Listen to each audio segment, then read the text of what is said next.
Баарыбыз билгендей, айрым жарандык активисттерге жана айрым депутаттарга тыңшоолор, иш сапарлар болуп атат, атайын кызматтар аркылуу. Албетте бул биздин мыйзамдуу, укуктуу, демократиялык өлкөнүн атына көлөкө түшүрүп атат.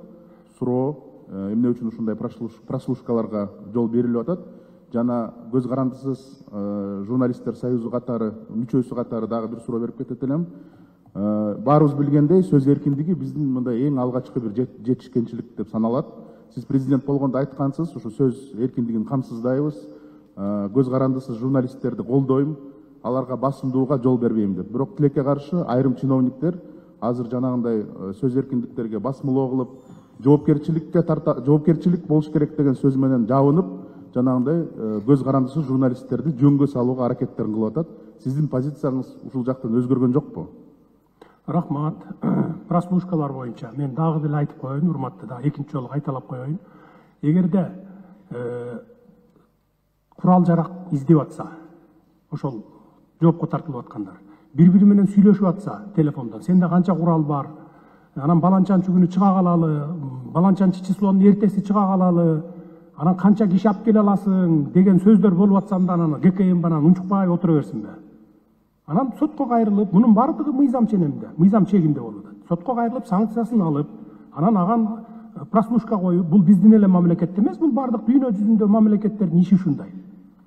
Жөндөн жөн эле эч кимди куугунтуктап, прослушкага койгон момент жок. Мисалы, бир журналистти аркасынан куугунтуктаган жокпуз. Куугунтуктабайбыз дагы. Же журналисттерди араңарда бирөөнү куугунтуктап, апарып допрос кылгандар барбы? Негизсиз. Жокпу бир жылдан бери? Мен бардыгын айтып атам. ГКМга дагы, МВДга дагы, бардыгына, саясатчыларга дагы, мейли кайсы журналист кимиңерди кантип каралап жазбасын, Кудайга коюп койгула, болду. Сотко да бербегиле деп. Мурдакы бийликти билесиңер да, миллиондоп сотко берип, бир болор болбос сөз үчүн эле сандалып эле жүрчү эмес белеңер сотто. Кантип төлөйм эми деп эки жакка чыга албай калып эле. Андай болбойт. Журналисттерге куугунтукту вообще кылбайбыз мындан кийин. Канчалык мейли ким эмне деп жазбагыла, биринчи Кудайга коебуз дагы, анан элдин талдоосун өзүнө коюп коебуз. Мына мени деле канчоңор араңарда шыбап жазып атасыңар, колуңардан келишинче. Бир жаман сөз айттымбы? Жок, эл өзү таразалап талдап алсын. Мени жамандап жазып аткан сайттарды да билем. Бир 4-5 сайт бар, мени жамандап жазат. Анткени мен алардын Кумтөрдөн, Мегакомдон, аэропорттон каржыланып жүргөн булактарын жаап салгам. Ошого мага ичи күйүп, жини келип анан жазып атышат. Аларды 10 жылдан бери, 10-чу жылдан бери, 12-чи жылдан бери Мегаком, Кумтөр, анан кийин аэропорттон каржыланып келет экен. Бийликти мактап жазып кой деп. Мага мени мактап жазыштын кереги жок.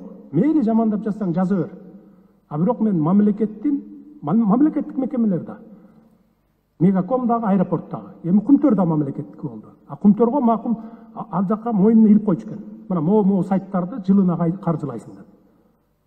Аз сумма эмес. 20 миллион, 18 миллион деп алышат экен да. Алышкан экен мына.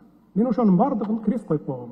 Мейли мени жамандап жазса жаза берсин, жакшылабай эле койсун. Бирок мамлекеттин элдин акчасын мынтип коротпогула деп.